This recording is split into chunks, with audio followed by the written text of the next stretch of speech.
Assalamualaikum warahmatullahi wabarakatuh. Perkenalkan, nama saya Alga Jali Hardiansah, NPM 220102000069. Saya dari Prodi Administrasi Publik, Fakultas Ilmu Sosial dan Ilmu Politik, Universitas Muhammadiyah Jakarta.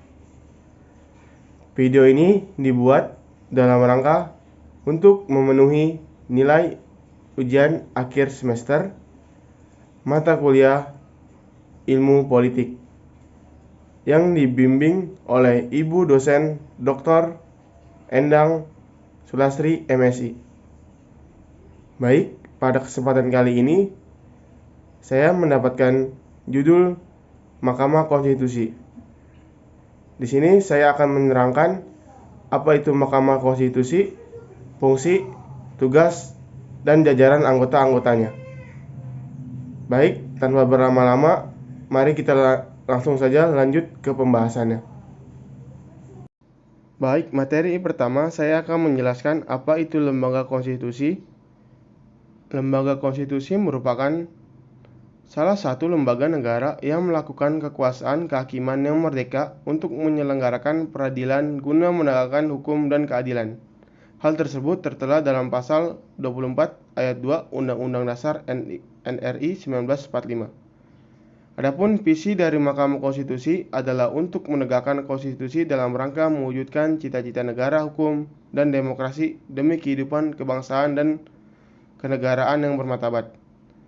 Dan misi dari Mahkamah Konstitusi terbagi dua, yaitu mewujudkan diri sebagai salah satu kekuasaan kehakiman yang modern dan terpercaya, serta membangun konstitusionalitas Indonesia dan budaya sadar berkonstitusi.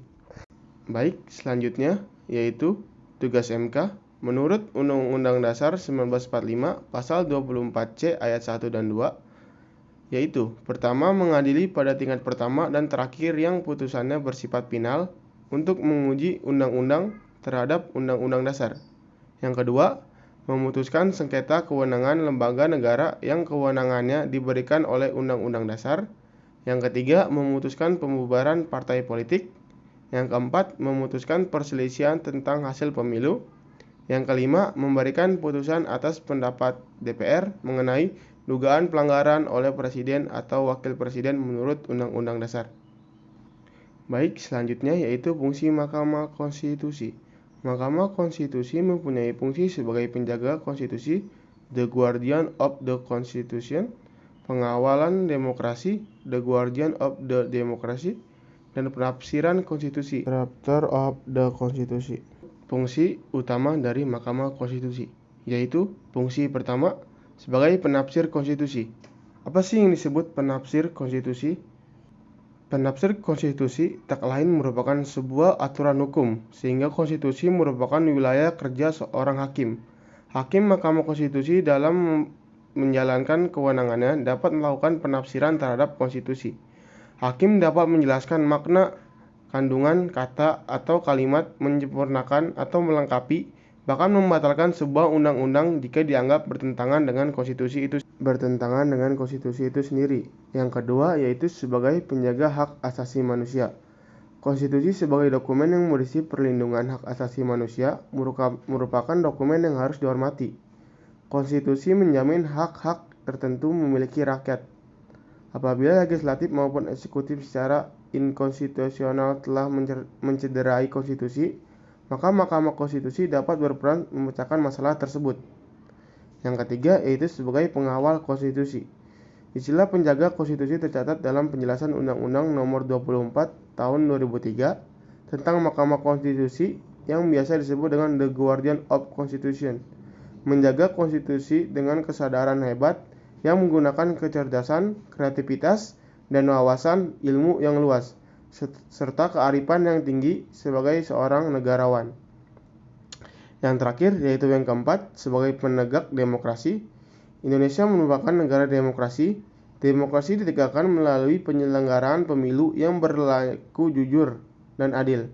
Mahkamah Konstitusi sebagai penegak demokrasi bertugas menjaga agar tidak terciptanya pemilu yang adil dan jujur melalui kewenangan mengadili sengketa, pemilihan umum sehingga peran Mahkamah Konstitusi tak hanya sebagai lembaga pengadilan melainkan juga sebagai lembaga mengawal tegaknya demokrasi di Indonesia.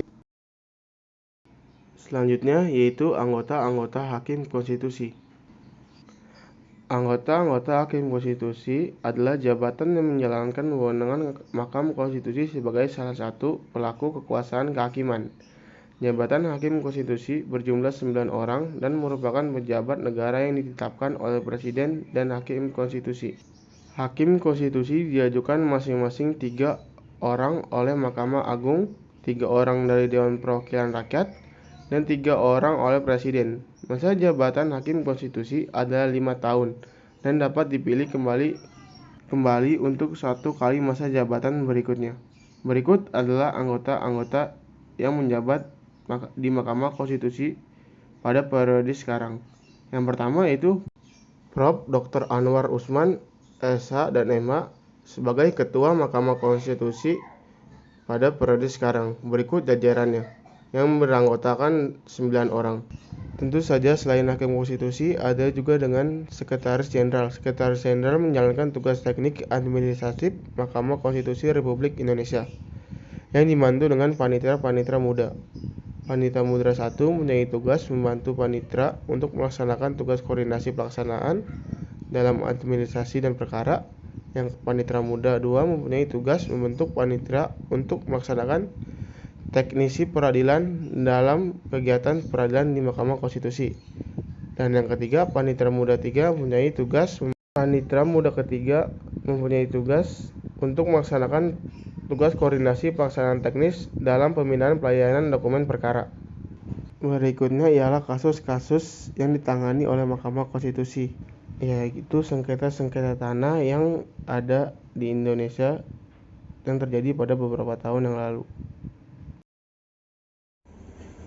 Sekian materi yang bisa saya sampaikan dari Mahkamah Konstitusi beserta tugas dan fungsinya dan jajarannya.